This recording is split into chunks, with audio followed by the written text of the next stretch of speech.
wabarakatuh kepada yang terhormat Bapak Muhammad Alfi Pratama selaku dosen mata kuliah logika. Perkenalkan, saya Mila Nurliana dengan NPM 2300420 dari kelas C.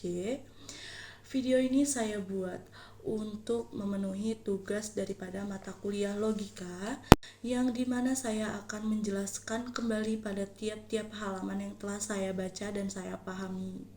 Kemudian, saya juga ingin menginformasikan bahwasannya saya telah membaca buku ini sampai dengan pada halaman 17. Arti dan sejarah dari logika. Logika sendiri berasal dari bahasa Latin, yakni logos yang berarti perkataan atau sabda. Kemudian ada pun dari bahasa Arab, yakni mantik yang berarti berkata atau berucap. Kemudian, seorang ahli, Irving M. Covey, menyatakan bahwasannya logika adalah ilmu yang mempelajari metode dan hukum-hukum yang digunakan untuk membedakan penalaran yang betul dari penalaran yang salah. Kemudian, kata logika ini pertama kali digunakan oleh Zeno dari Citium. Dan kaum sofis, Socrates, Plato harus dicatat sebagai lahirnya ilmu logika, di mana logika lahir sebagai ilmu atas jasa dari Aristoteles, Theophrastus, dan kaum Stoa. Aristoteles meninggalkan 6 buah buku yang dimana oleh muridnya diberi nama Organon. Di buku tersebut dijelaskan tentang mengenai keputusan-keputusan, mengenai pengertian, tentang silogisme, mengenai pembuktian, mengenai berdebat, dan yang terakhir adalah mengenai kesalahan-kesalahan berpikir. Kemudian di sejarahnya, pada abad 11, ilmu logika ini sangat amat menarik minat kaum muslimin, di mana banyak menimbulkan berbagai pendapat antara hubungannya dengan agama. Contoh seperti Ibnu Sali dan Imam Nawawi yang mengharamkan mempelajari ilmu mantik secara mendalam. Kemudian ada pun pendapat lain dari jumhur ulama yang memperbolehkan mempelajari ilmu mantik, yang dimana boleh asalkan cukup akalnya dan kokoh imannya. Kemudian pada abad ke-13 dan 15, tampillah Petrus Hispanus, Rege Bacon, Raymundus Lullus, Wilhelm Ockham yang mengetengahkan logika yang berbeda daripada pendapat Aristoteles, di mana Petrus dan yang lainnya ini mengenalkan kita kepada logika modern. Dan kemudian pada abad ke-17 dan 18, di sini adanya penemuan baru oleh Francis Bacon, yaitu mengembangkan metode induktif. Dan pada abad ke-19, logika ini dipandang sebagai peristiwa psikologis atau metodis seperti yang diajarkan Wayne, J.D. M. Baldwin. Kemudian tokoh-tokoh yang berjasa dalam kehidupan logika modern ini ada George Bell, Bertrand Russell, and Gifford. Seperti itu. Nah, selanjutnya ada logika dalam arti ilmu. Kata lain ilmu itu adalah pengetahuan atau knowledge, di mana ya ini tersingkapnya suatu kenyataan ke dalam jiwa hingga tidak ada keraguan di dalamnya. Nah, ketidak ada keraguan ini yang berarti kita meyakini bahwa apa yang kita ketahui memang itulah yang sebenar-benarnya. Ketidakraguan ini juga merupakan syarat mutlak untuk dapat kita mengatakan bahwa kita memang mengetahui hal ini, begitu.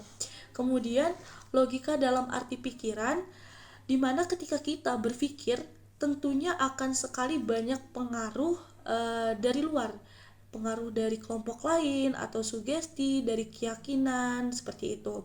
Nah, logika ini menyelidiki, menyaring dan menilai pemikiran dengan cara serius dan terpelajar, tentunya dengan tujuan mendapatkan kebenaran.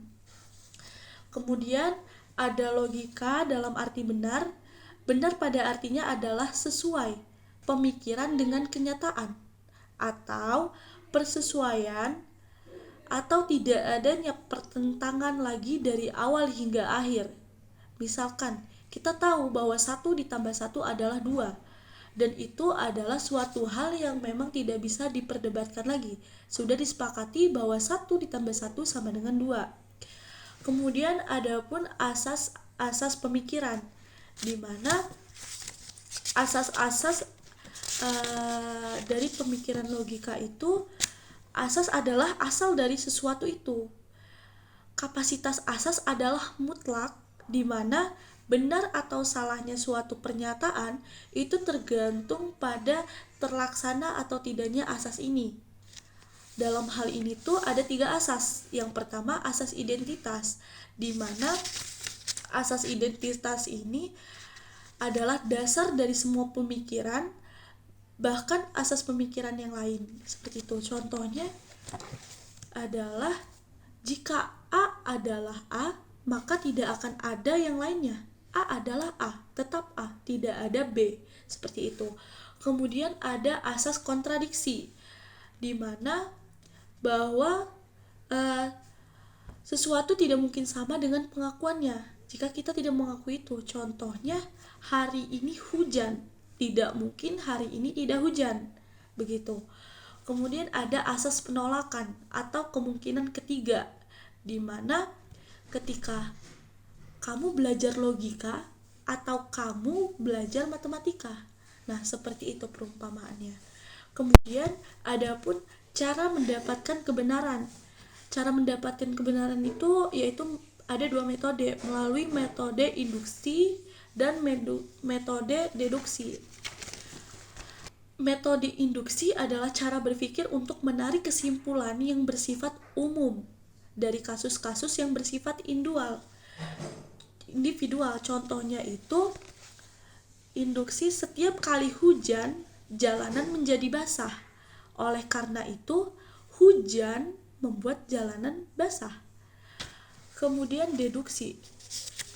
Deduksi ini kegiatan berpikir yang berkebalikan daripada induksi. Deduksi ini cara berpikir dari pernyataan yang bersifat umum ke khusus. Contohnya adalah premis 1, semua makhluk hidup membutuhkan air. Premis 2, gajah adalah makhluk hidup. Kesimpulan 1 menyatakan bahwasannya semua yang diklasifikasikan sebagai makhluk hidup memiliki atribut membutuhkan air. Kesimpulan kedua menyatakan bahwasannya gajah diklasifikasikan sebagai makhluk hidup. Oleh karena itu, maka kesimpulan dari deduksi adalah, kesimpulannya kemudian menyatakan bahwa gajah pasti membutuhkan air karena dia adalah makhluk hidup. Kemudian dari pembagian logika ini bisa kita lihat dari metodenya nih. Dibedakan atas logika tradisional dan logika modern. Kemudian jika kita lihat dari objeknya, dikenal sebagai logika formal dan logika material. Nah, deduktif ini dipergunakan dalam logika formal karena tidak ada lagi pertentangan di dalamnya.